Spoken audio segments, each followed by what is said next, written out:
right, good evening, everyone, and welcome to Free. I'm Ryan. I'm the pastor and executive director here. And this is Abby Alt. She's our home team lead. Hello, hello. Hello, hello. Look at that. You're getting a round of applause. How about that? Love it. Hey, welcome to all of our online viewers, wherever you're joining us from, whatever state you're joining us from. We're glad you're here, glad you're part of this community. To remind y'all, this is a community for addicts, loved ones of addicts, and spiritual refugees. And what we do here is break the silence of addiction and create space for healing, recovery, and spiritual connection. And there is always one thing we do not do, and y'all can shout it out on a count of 3, all 4 words. If you're new with us, brace yourself, because you're going to learn it really quickly. 1, 2, 3. We don't do shit. I forget they were to put good. it on Yeah, the it's up there, screen. so yeah.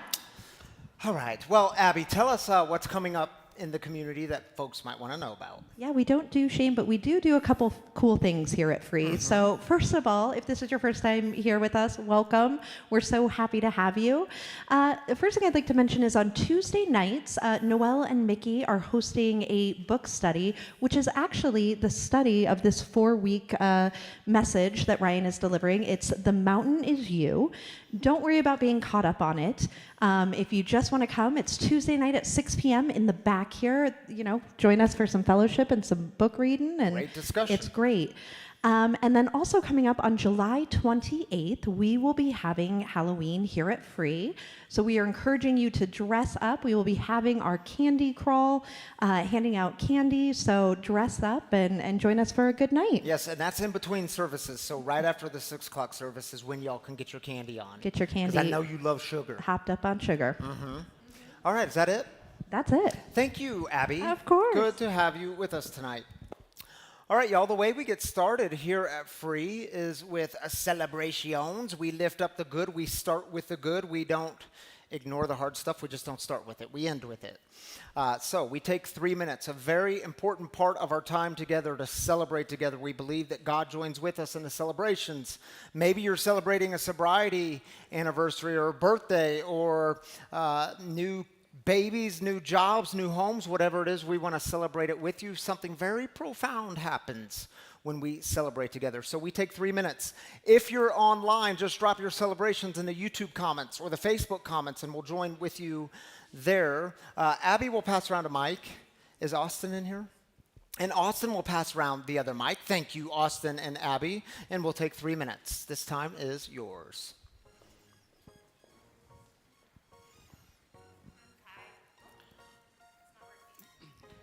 Try it again. I'm Kai, and I'm excited to say I have 7 months free of fentanyl. Way to go, Kai. 7 months is a long time.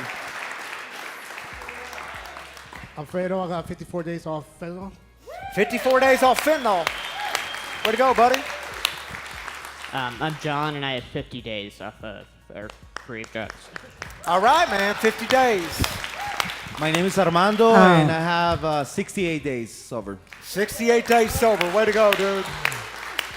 I'm Dory, and I've got 6 months clean and sober. 6 months clean and sober. Way to go, Dory. Hey, what up, y'all? I got 60 days off alcohol, and I'm also going to get off marijuana now. Good for you, man. We'll celebrate that. Hi, I'm Chase. Last weekend, I celebrated 4 years sober. And on top of that, on my 4-year anniversary, my wife and I, after 18 years, our parents finally got to meet for the very first time. Oh, my goodness. Way to go, Chase. Hi, my name is Christine, and my mother is visiting here from New York, and it's the first time she's been to Free. And I'm so excited that she gets to see our wonderful community. And I'm taking a much-needed week off that I haven't taken any time off in 3 years, so hallelujah. Good for you, Christine, and welcome, Mom. Glad you're here. I'm Kevin, and I have 125 days sober. Way to go, Kevin.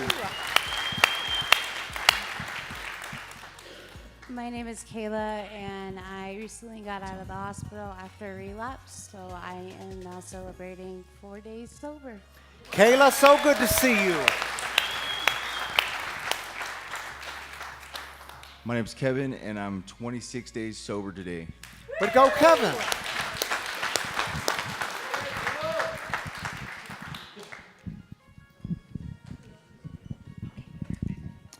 Hi, my name is Steven, and I'm an alcoholic and an addict. And today I finished my 5th step, and I can tell you it's very rewarding if you can get through that process. So thank you, God. Yeah, that's a good thing to celebrate, brother. My name is Kira, and I am an alcoholic, and my son, who is 17, celebrated 1 year sober on Wednesday. Way to go, Connor. So awesome. Can I just say this? Connor, who Kira was just talking about, is going to be our guest storyteller next week. 17 years old. Yeah. Connor, sorry to call you out like that, but we'll celebrate that.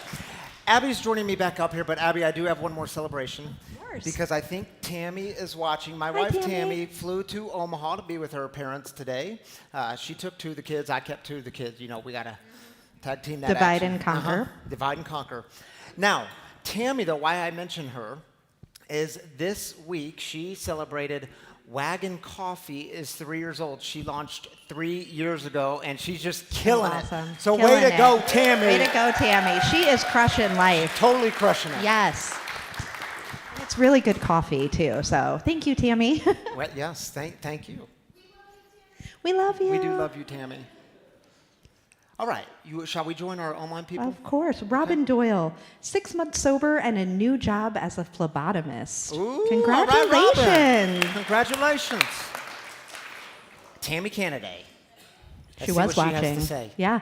She says, in Omaha, celebrating mom and dad's birthdays as well as dad's retirement. Yes, Tammy, we just celebrated and you. we're We'll celebrate celebrating them you, too. Tammy. Alexis Bushy, celebration. Want to congratulate Wyatt on 90 plus days of sobriety and celebrating being back in Denver and... And she left us hanging. Oh, I know. We can't wait to read the and. So much Alexis, suspense. but, hey, we're going to celebrate it, though. I bet it's good. Lexi and Wyatt. Christy says, God is good. Jen's mom is recovering from heart procedure that saved her life. Thank you for all the prayers. Christy, we're celebrating you and Jen Christy. and mom and good stuff. Marian Billington, I seem to have had a terrible time being able to come back with me, but I made it tonight. That's celebration That's for me. my grandma. I'm going to celebrate my grandma. Celebrate your grandma. Hi, Gran. I'm glad you're here tonight. Is that it? That's it? That's it. We Thank celebrated. You, Abby, Yeah, for thank joining you. us up here. All right, as Abby just mentioned, we are in week 2 of this series called The Mountain Is You, named after the book, The Mountain Is You. Becoming a different you often seems impossible. But the only thing standing in your way is you and your self-sabotaging behavior. You're too afraid to act, too afraid to step onto a new path. You're mentally and spiritually stuck. What do you do when you feel lost? Do you know where you're headed? The new way is going to cost you the old way. The new life is going to cost you your old life. So no one sets out to self-sabotage their life, and yet it happens all the time. Like, no one gets to 30 days clean and sober and then says to themselves, man, you know what I'm going to do? If I can hit 6 months clean and sober, I'm going to just start to screw the whole thing up and give up my sobriety. No one says that. No one says at the start of a new relationship, man, you know what I'm going to do, honey? If we can make it to the year mark, I'm going to start making all kinds of poor decisions, and I'm going to cause the relationship to go totally south. That's what I'm going to do. No, we don't say that. No one says at the cusp of reaching some of their life goals that, man, you know what I'm going to do right when I get there, right when I get an arm's length distance of that goal? I am going to sink back into all my old fears, and I'm never going to reach that goal. No one sets out to self-sabotage their life, and yet it happens all the time. Now, self-sabotage is just your brain's way of telling you that you are about to step away from the familiar and step into the unfamiliar. And this is normal. Your brain is just trying to do everything it can to keep you safe. In fact, our brains are wired to keep us clinging to the familiar. Psychology has a term for this. They call this the familiarity heuristic. Anyone heard of that? Familiarity heuristic. It's the bias towards the familiar. And they tell us that it leads us to overvalue the things we know and undervalue the things that are unfamiliar. And when we are under stress, we tend to rely on the familiarity heuristic even more. And that's interesting, isn't it? Because what that means is you can be doing good work in the world, but when things get a little hard or when things get a little good and things start to become a bit stressful, we go back to what's familiar. Your brain tries to get you to go to the familiar. So you're now 1 year in to that new relationship, and it's not so new anymore, is it? And issues are coming up because now you're actually getting to know that person on a deeper heart level. You're seeing all different sides of them. And be careful, because your brain will start to speak up, and your brain will say, uh-oh, this is new. I'm not used to this. I don't know how to handle this. This is hard. Maybe I should just go back to the familiar, go back to who I used to be, all the old patterns. Or maybe for some of you, you're in recovery and you've decided you're going to save some money because you know in active addiction you didn't have a dang penny to your name.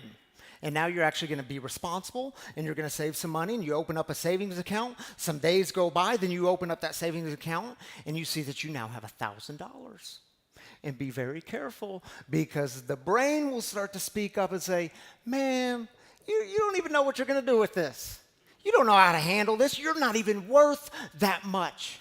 Oh, you know what you should do? Go back to what's familiar, your old way. You know how to do that. You're good at it.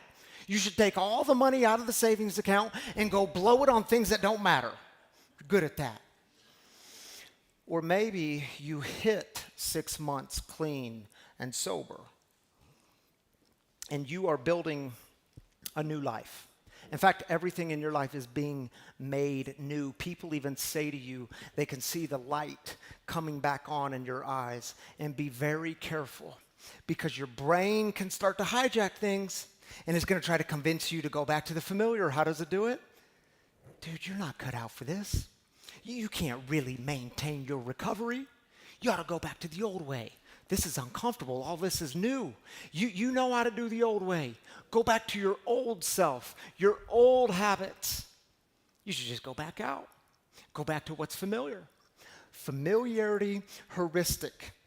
Self-sabotage is done in the most subconscious ways, and it happens all the time. We so quickly lose sight of who we are. You see, my brothers and sisters, if you're sinking in self-sabotage, you are going to have to shift your mindset. You are going to have to cling to a new story. In her book, The Mountain Is You, Brianna Wiest says this: what you believe about your life is what you will make true about your life. To truly heal, you are going to have to change the way you think. You're going to have to become very conscious of negative and false beliefs and start shifting to a mindset that actually serves you. If you're sinking in self-sabotage, you are going to have a mindset shift. You're going to have to cling to a new story. Now, it's been a minute since we have talked about the history of rabbis. And you do know Jesus was a first century Jewish rabbi. And the history of rabbis is absolutely fascinating. So hang with me here, because we're headed somewhere. Did you know that in the first century Jewish world, there was major discussion around this question: at what age do we begin teaching our children Torah? If you don't know what Torah is, well, it was their scriptures. It's what we now have as the first 5 books of the Hebrew Bible or the Old Testament. So you have Genesis, Exodus, Leviticus, Numbers, and Deuteronomy. At what age should we begin teaching our children Torah? If we start too young, well, they may not be sponge-like enough to soak it all in. But if we wait too late, well, we might miss our opportunity. And you have to understand, for them, education of children was absolutely crucial. It was central to the life of their community because they always thought they were one generation away from being extinct. And did you know there was 3 stages to Jewish education? Absolutely fascinating stuff here. The first stage was called Bet Sefer. Bet Sefer was for children roughly between the age of 6 and 10. And in Bet Sefer, you would walk into your local synagogue and you would begin learning from the local synagogue Torah teacher. And get this, in Bet Sefer, you would begin memorizing the entire Torah. And some of you are thinking, wait a minute, that ain't possible.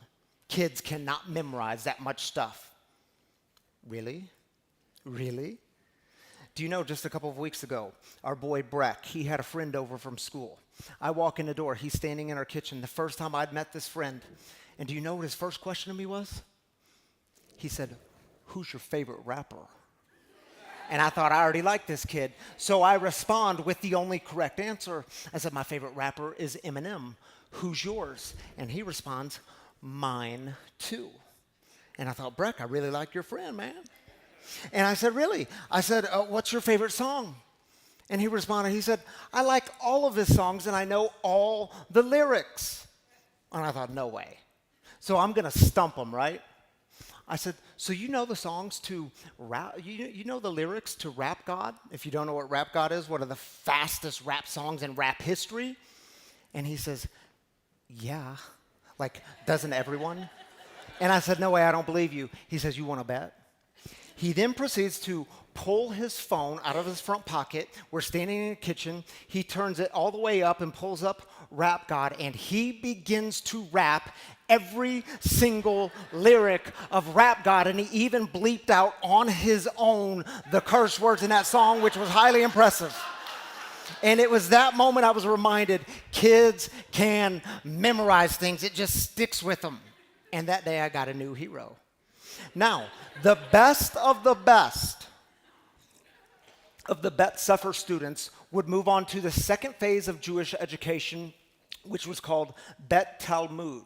Bet Talmud, roughly between the ages of 10 and 14. In Bet Talmud, you would memorize the rest of the Hebrew scriptures. In Bet Talmud, you would also be learning the Jewish art of questions, because keep in mind, rabbinical studies centered on questions, asking the best questions. Very unlike our modern Greek way of the education system, which is just memorize the facts and then rehearse the facts, right? Very different way of thinking about education. Now, also keep in mind, every Jewish rabbi had a yoke.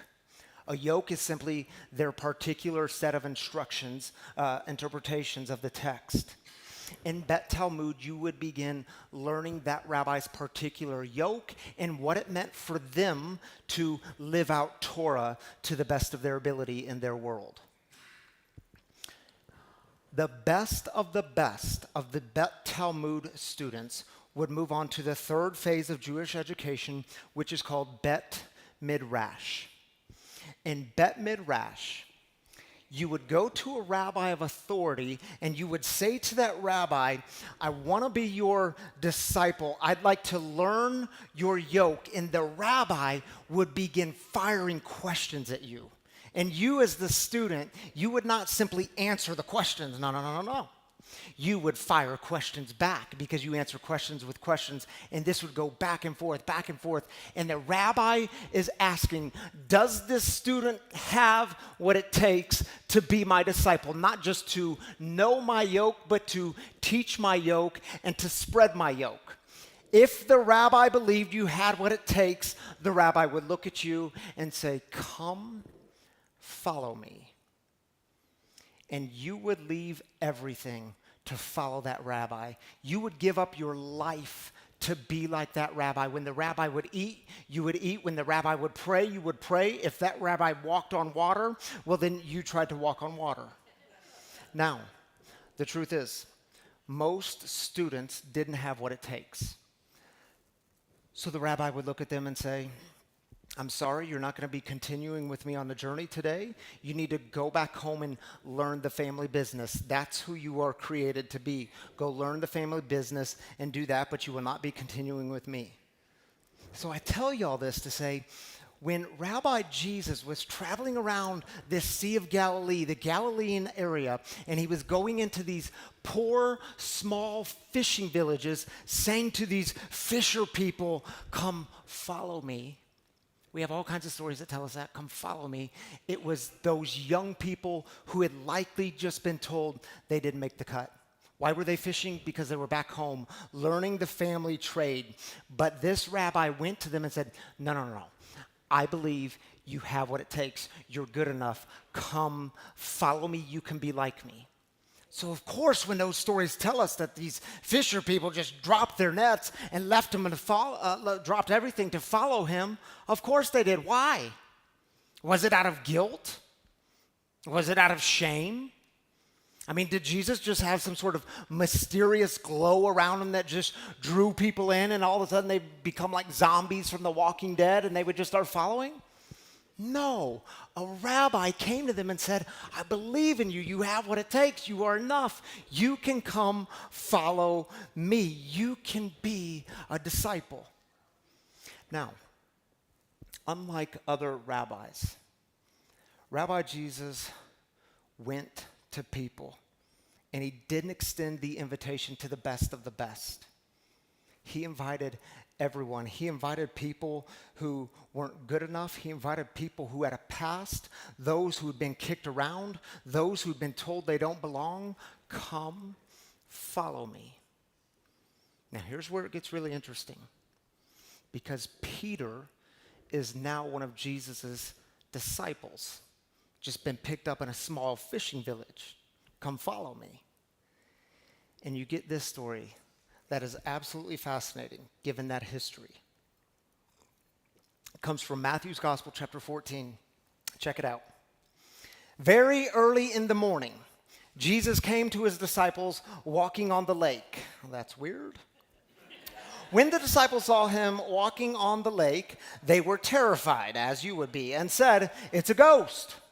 They were so frightened, they screamed. Just then Jesus spoke to them, be encouraged, it's me, don't be afraid.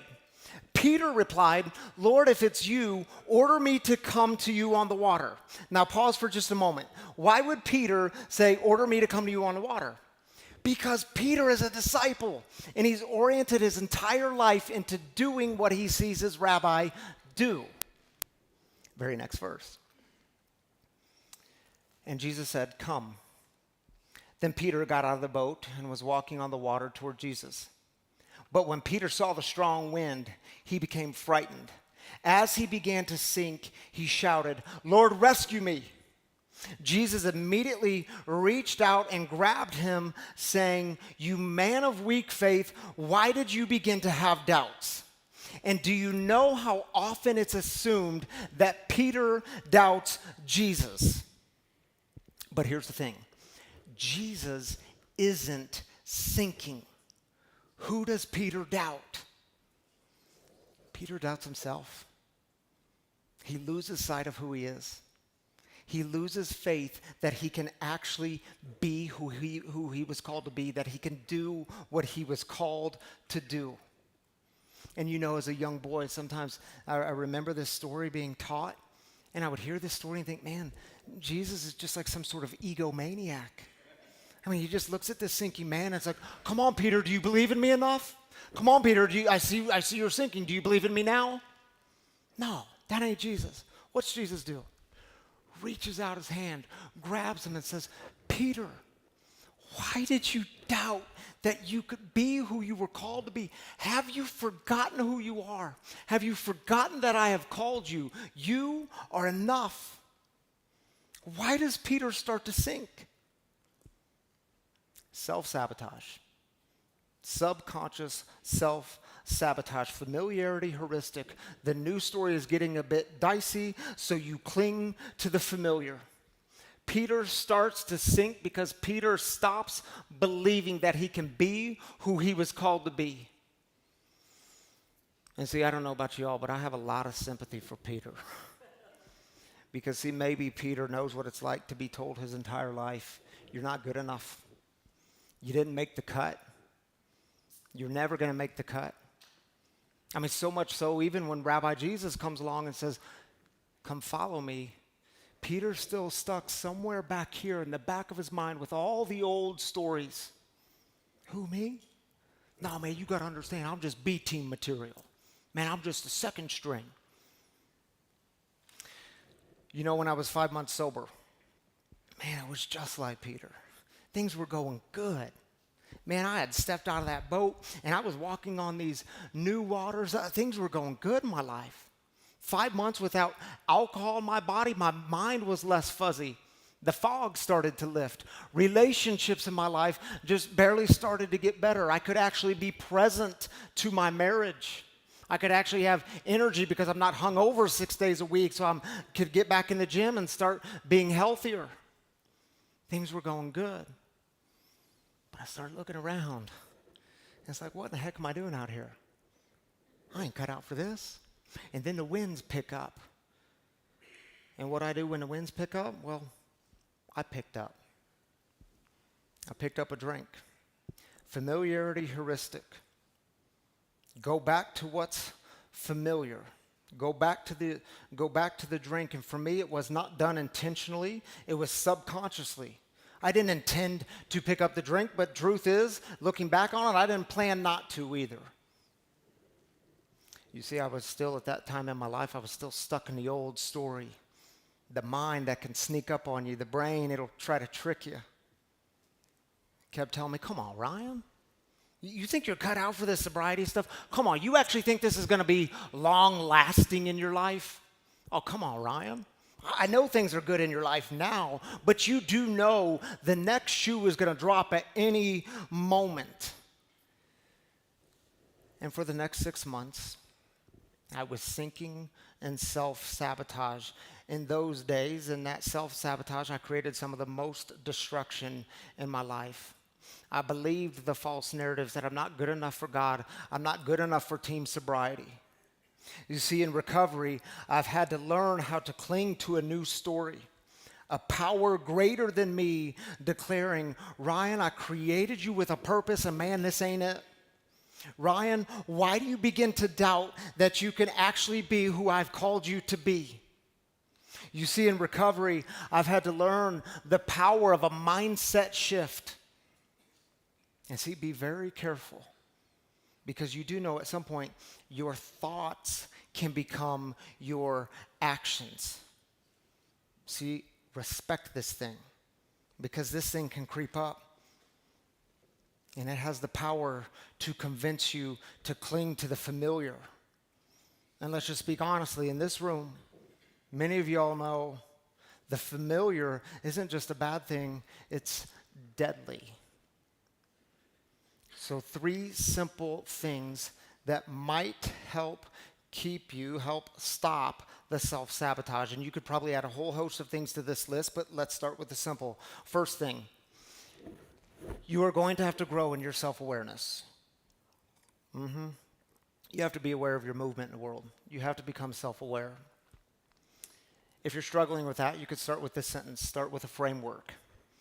I want to achieve blank, but I keep doing blank.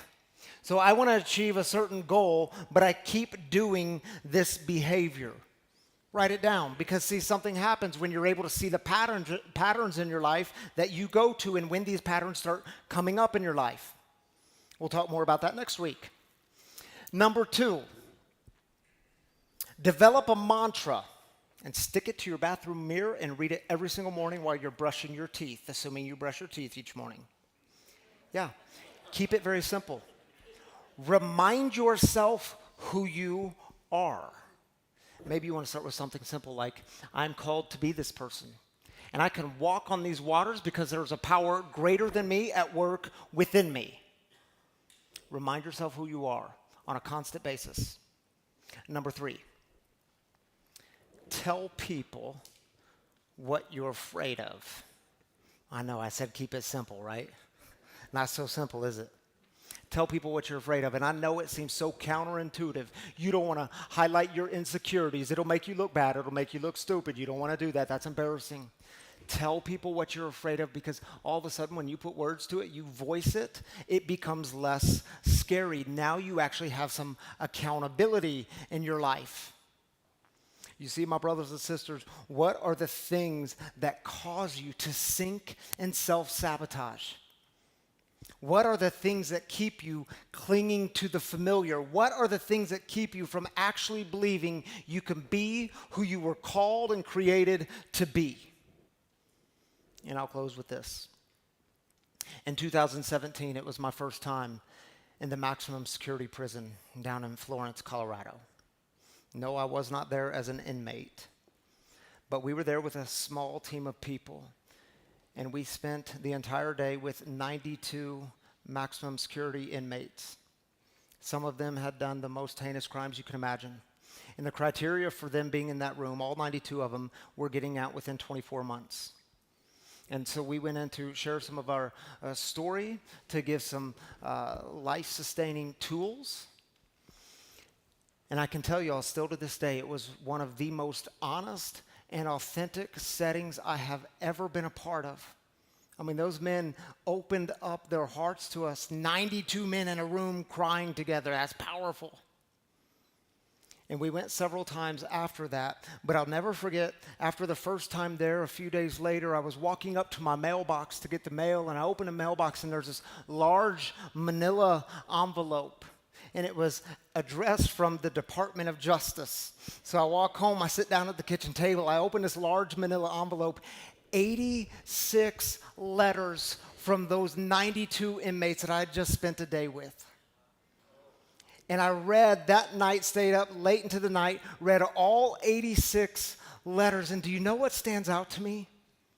Out of all 86 letters, none of them talked about, man, when I get out of here, I just want to make lots of money. I want to have fame. I want to have big home. I want to have nice fancy cars. None of them talked about that.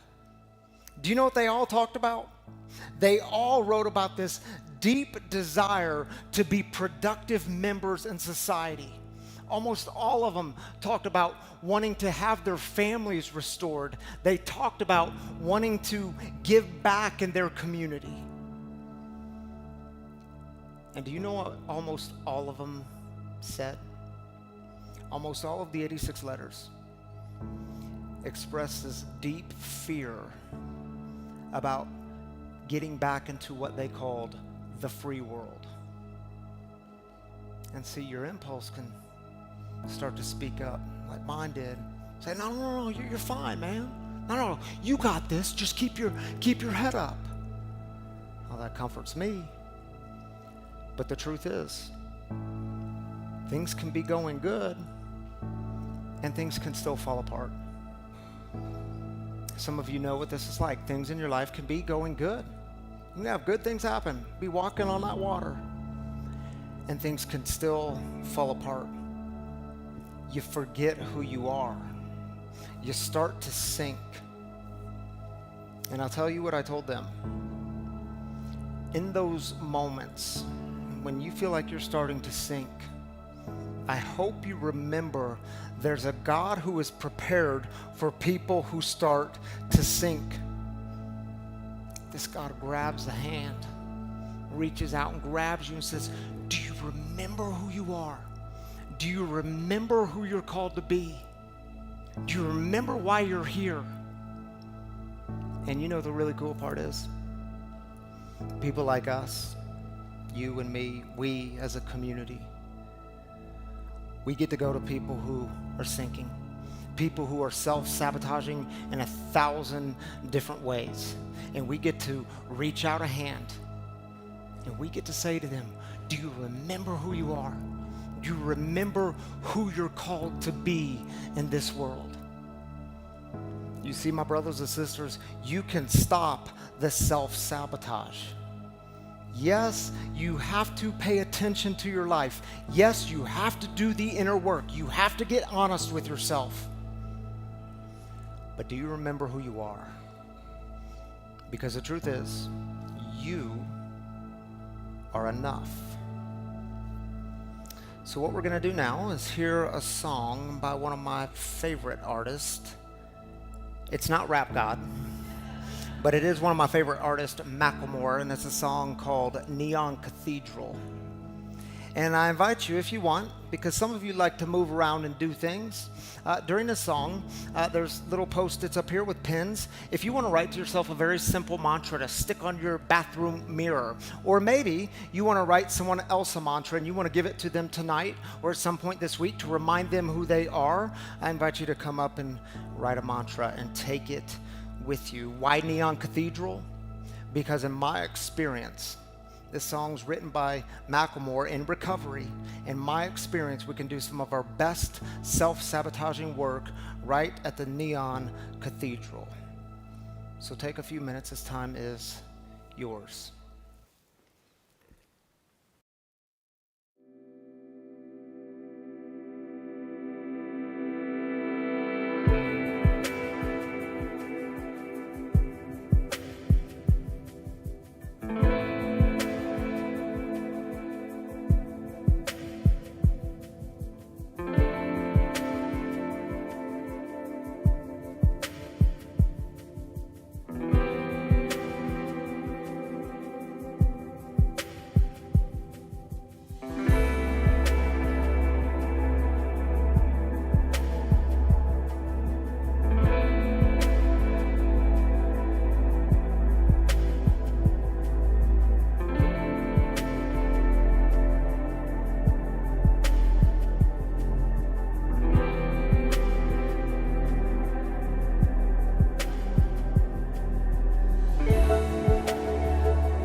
Neon Cathedral. Who's heard that song?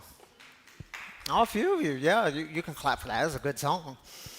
All right, y'all, if you're new with us tonight, I want to let you know that each and every Saturday night here at both services, 5 and 7 o'clock, we have a guest storyteller. And this person just comes up on the stage in the living room, and they share some of their experience around the topic. And I can't wait for y'all to meet my friend Jeff Arsenault. Jeff is kind of new in this community. He's been here a few times, and I knew what tonight's topic was, and he started sharing some of his story with me just out these doors last week. And I said, dude, you've got to come and share that with the community next week. And he said, all right. And so we met up at a coffee shop. Do not tell my wife we did not have wagon coffee. We had Starbucks coffee. Yeah, we went to Starbucks because it was closer to where we needed to meet. And I'm just telling y'all, if you don't laugh tonight, you aren't paying attention, all right? You're not listening. So you're going to laugh. You're going to hear a very powerful story from Jeff. I'll preface it with this. Jeff had 13 years sober. Well, and then he started engaging in some of that self-sabotaging work and went back out towards the drink. And he said it wasn't until he could accept that he was a man, that he could look in the mirror and get honest, that he was a man living with a disability. Jeff has cerebral palsy, and he's here to share the story of what that's been like. And so help me welcome my friend Jeff to the living room.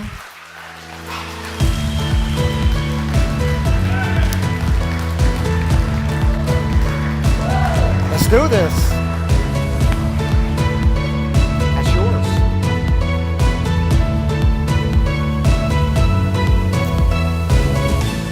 Yeah, you moved the whole couch, Jeff. Make yourself at home. Imagine that. Imagine that. All right, Jeff, we're gonna jump into the story. Laughter and tears are welcome tonight, all right, y'all? So Jeff has been sober since 2015, March 5th, 2015, but a lot of things happened before that. Yeah, we could clap for that. I should also tell you, Jeff is a motivational speaker. He uses his disability now to help others. He's written a book we'll get to at the end. But Jeff, let's start here. You had 13 years sober, as I just told everyone. Then you decided to self-sabotage some things. And I know a lot of that is subconscious. But why?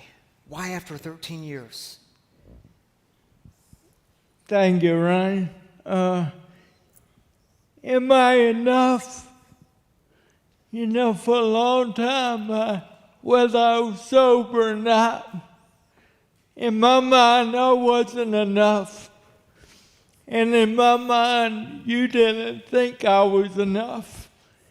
And where did that come from? I have no idea. So when I got sober at 25 years old, the first 3 years were great. And then I started seeing a common link. All my friends were dating and getting married. And I was always the most successful one in business in my group. But I was always the third wheel everywhere I went. So I slowly started to give up and slowly started to sink into self-pity and slowly started to dabble in other addictions, gambling, strip bars, you know, and just started to self-sabotage. You know, I would work till 11 at night and go gamble till 6 in the morning and go straight into work like it was nothing. And what was I looking for? I was looking for what I thought y'all had. I was looking to feel okay. The only identity I had was what I did for a living and my work ethic. So eventually, after 13 years, nothing happened. I just decided to buy a few cases of beer on a Friday morning and get drunk. A few cases. I mean, you didn't start small, Jeff. I'm an alcoholic. Indeed, you are. So, oh my goodness. So, a few cases of beer, and you stayed out for 5 years.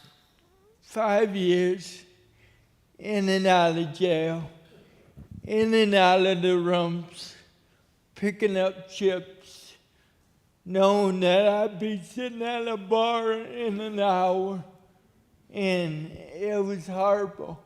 Homeless, living room to room, and I just, when I sat at that bar, I felt the one ace in the hole that I've always had is my sense of humor. And for a long time, whenever I needed credibility, I would make fun of myself to get a good laugh. And it worked. It made me the man. But that man wasn't truly happy because he was belittling himself to get credibility.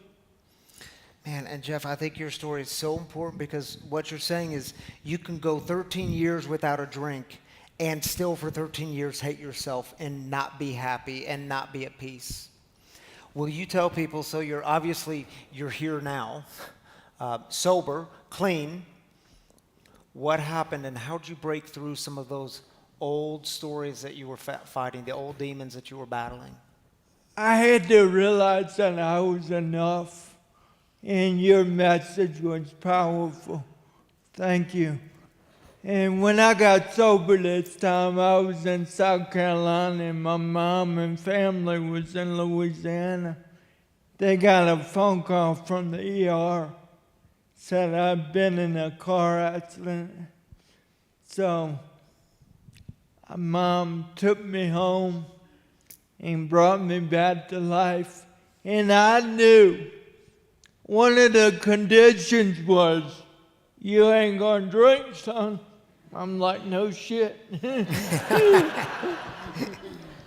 But I knew Jeff had to do something different. And what did I do? I looked in the mirror, and all my life I wanted love. And I was dominated by finding love, but I was full of resentment, full of jealousy. I wouldn't love me when I look back. And when I looked in the mirror and I said, what do I need to do different? One thing came to mind. I had to acknowledge that I'm a man with cerebral palsy. And I had to learn to love the guy with the limp and the speech impairment. And I can't write on a sticky note. I had to learn to embrace that.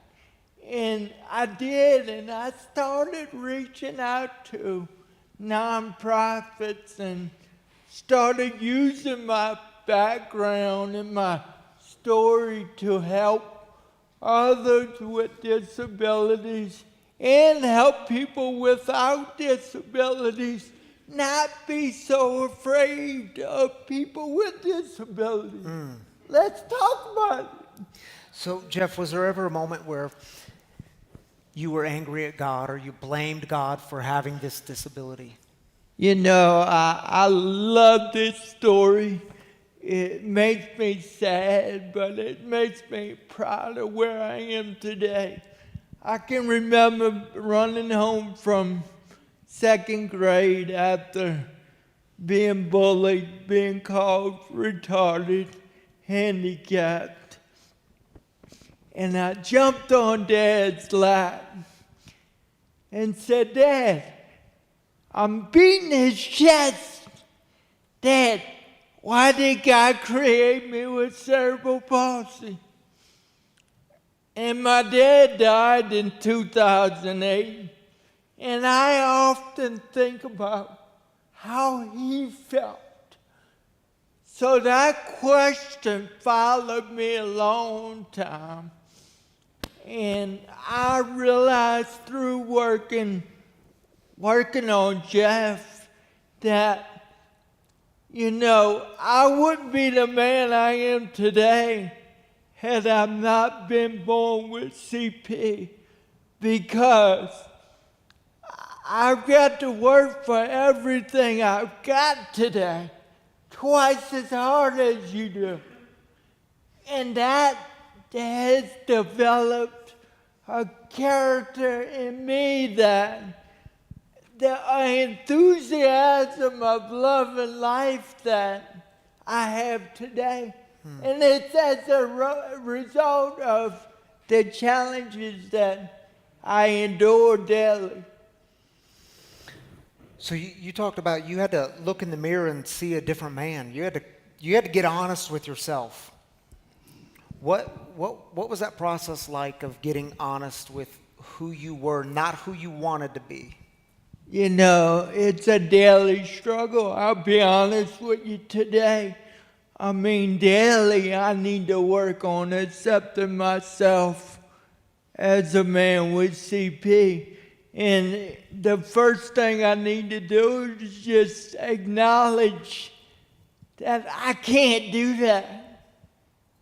Will you help me, Ryan? Will you help me, Lynn? And the word H-E-L-P, I refused to ask for about 30 years of my life. And today, is it hard? Hell yeah! I don't want to ask a good-looking guy like you for help, but I need to do it. And today, I'm not jealous of you. I'm not jealous of any of y'all, because I am me, and I am enough.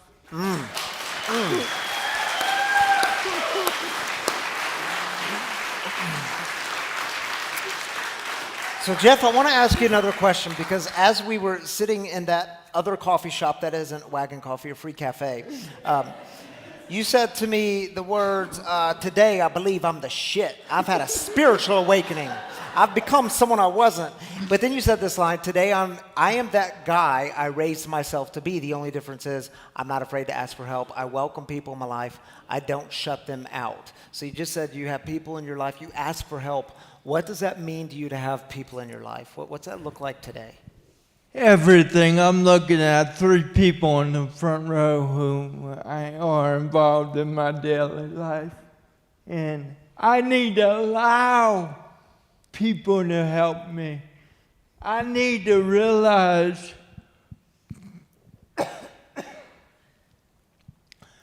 by me asking you to help me, I'm really helping you and me. Because I'm giving you the opportunity to help me live a better life. Is it hard? Do I always like to ask for help? Do I get embarrassed? I do. But life ain't frickin' easy, right? And I deal with some stuff daily. I sat down with my wife. I went on a business trip at 6 in the morning yesterday morning.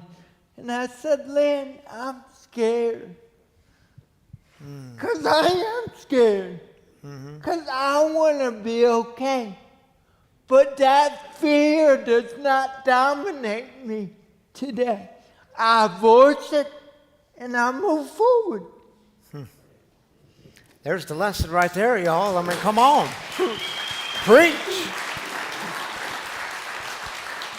So, in closing, Jeff, what's one thing you think people need to know, the one that is sinking in self-sabotage, the one that's going back to the old behaviors, or they just feel like they're sinking, they're not enough in their mind? What do you say to them?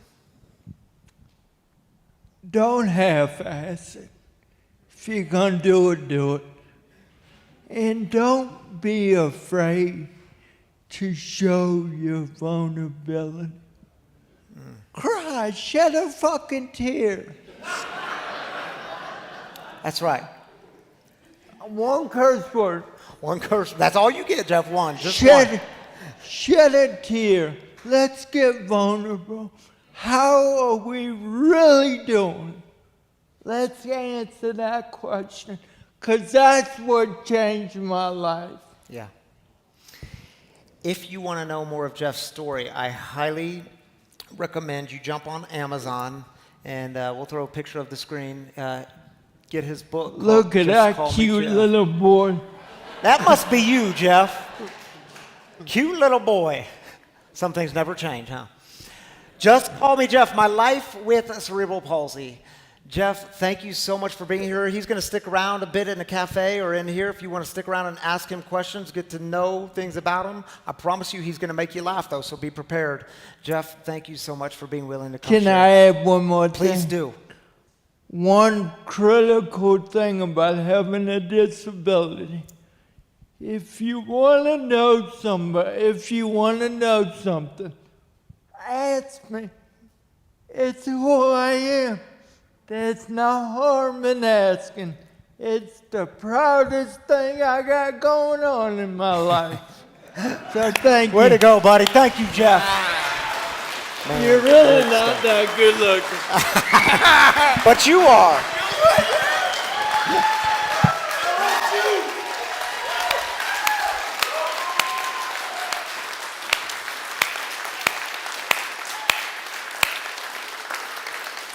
Jeff Arsenault, ladies and gentlemen. Yeah. So after all that joy, we're going to bring it down a notch because, as I told you all at the beginning, we close things on a Saturday night with heartaches because what we know is each and every week we try to do what Jeff just described. We try to walk this journey alone, and I'm going to show you that I'm just A-okay, and then on the inside you're carrying these really heavy burdens. And listen, it's why we have community. It's why we have a God who hears the cries of the people. So we voice these burdens. We can journey together and walk together, but you got to put words to it. And something really profound happens when we do that. So we take 3 minutes for this part. And if you're online, again, just put your heartaches in the YouTube comments, the Facebook comments. We'll join with you there. Who's going to pass around a mic? Austin?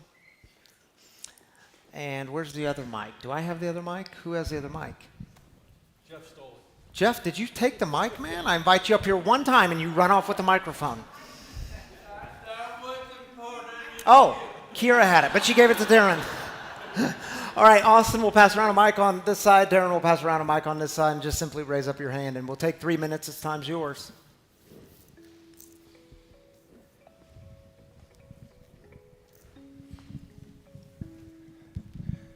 Hey, my little dog Olive is having a rough time, so shoot up a prayer for her. She means the world to us.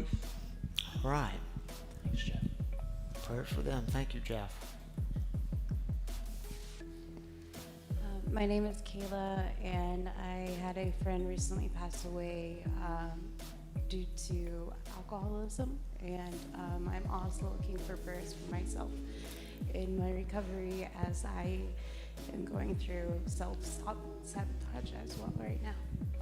Yeah, we've been praying for you all week, Kayla. I'm glad you're here. And prayers for that family and the friends of the one you lost.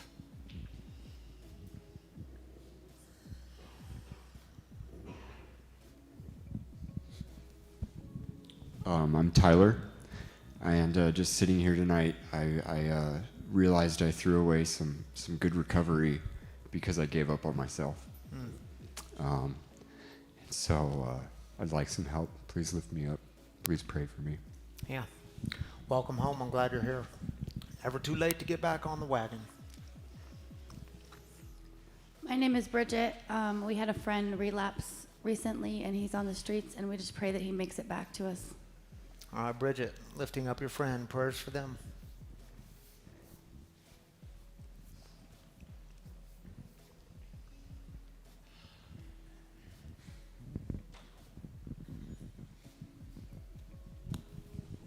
Hi, everybody. My name is Steven, and my heart is broken the past couple of days. I had to end a relationship because of a lack of support for my spirituality and recovery, and it's probably one of the most difficult things I had to do, but I was asked, am I willing to go to any lengths, and this is what it is today. Thank you for everybody for being here. Good for you, Stephen. Prayers for you, brother. Keep with it. My name is Katie. I am 5 days into treatment, and I just got the news that someone who's like a brother to me passed away. So I'm just asking for prayers that I stick through this and I stay sober through it. Yeah, we're all sending you good vibes and energy and prayers, and stick with it. It's worth it. Anyone else? You got 10 seconds. We got one more.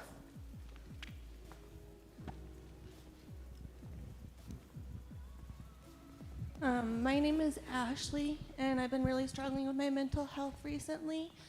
And lately it's just been really hard to get through the nights. So I'm asking for some prayers. All right, Ashley, thank you for sharing that with us. Prayers for you. I'm glad you're here tonight. Austin, you want to join me up here, dude? Do you have any stage fright at all? A Cameras little bit. don't scare you? There's 300,000 people online. Just wave to them and say hello to them. Hello. I'm just kidding, dude. All we got to do is you got to read from this TV screen. Absolutely. So we'll just stand a little closer because I don't know how good your eyes are. 2020. Okay. 2020, you're Yeah. good. Fighter pilot vision almost. Yeah. All right, so we'll join with our online community. You want the first one or the second one? I'll take this one. You take this one. So we got Michelle Simonton. My brother, sister-in-law, and 2 nieces made it out of Israel on Tuesday. Wow. They spent a few days in Greece and have now made it to New York. They're safe and will hopefully make it to Colorado next week. Please pray for those that are still in Israel and are affected by this war. Prayers to you.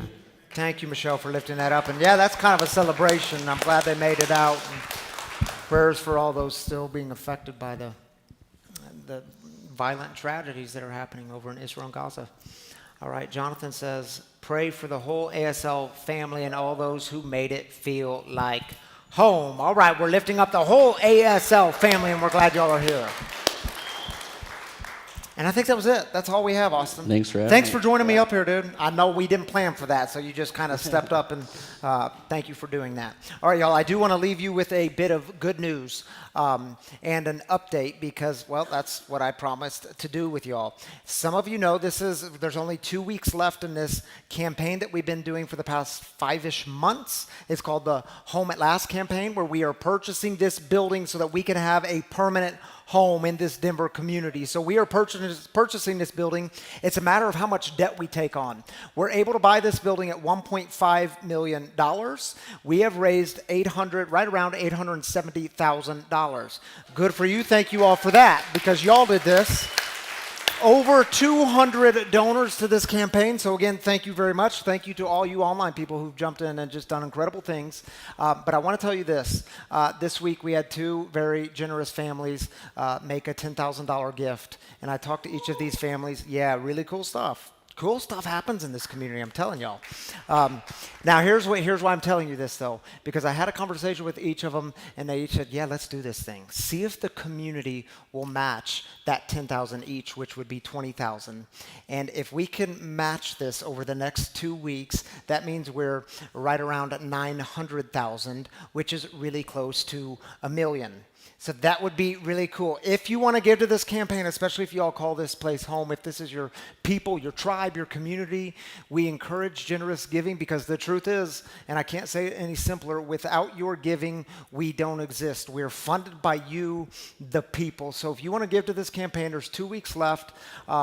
We have a giving box here, because the other truth is, I should tell y'all, we got to keep the general thing going as we're doing this campaign. So we have a giving box here and a giving box outside of these doors.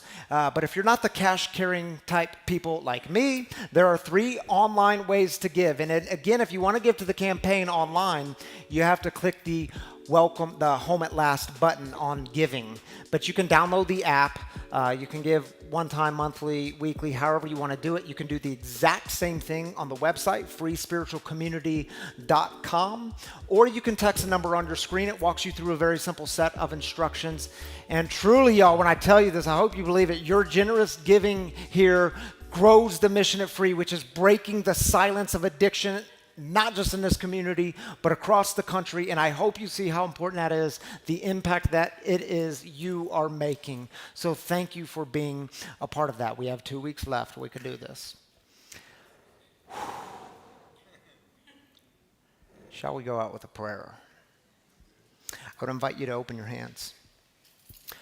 Just a simple sign of openness, that you're open to the God who's always moving, breathing, in our midst, in us and through us. Take a big, deep breath in